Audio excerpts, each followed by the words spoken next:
Laboralia ha sido más que una feria de la prevención y el bienestar laboral, porque además de contar con stands de expositores y actividades, paralelamente al certamen se ha desarrollado el Congreso Laboralia 2016.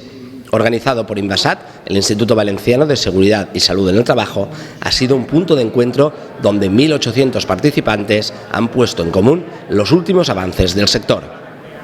Es contenido, no hay nada superfluo. Es la feria tradicional de punto de encuentro de los operadores del sector que tienen sus stands, pero es la feria del conocimiento por la arriba, donde se hace el congreso, que es el que ha trabajado el Invasat, donde se hace el congreso, que es donde se aporta el conocimiento. Nuevas tecnologías aplicadas a la prevención, vigilancia sanitaria, formación, seguridad vial y los novedosos nanomateriales se han difundido en el Congreso de Laboralia, donde se ha incidido no solo en la seguridad, sino también en el bienestar de los trabajadores.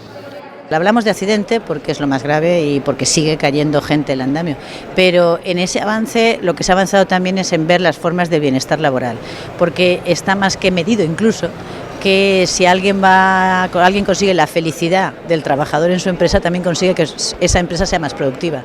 La jornada dedicada a los nanomateriales ha tenido su vertiente práctica y lúdica en la Albufera de Valencia, donde se ha explicado la aplicación de esta novísima tecnología en trabajos medioambientales. Podemos conseguir con los nanomateriales extraer contaminantes de aquellos puntos donde se acumulan otro tipo de tóxicos. Las nanopartículas pueden aplicarse contra las plagas y también proteger a los agricultores que aplican los tratamientos. Un campo nuevo con protagonismo destacado en Laboralia.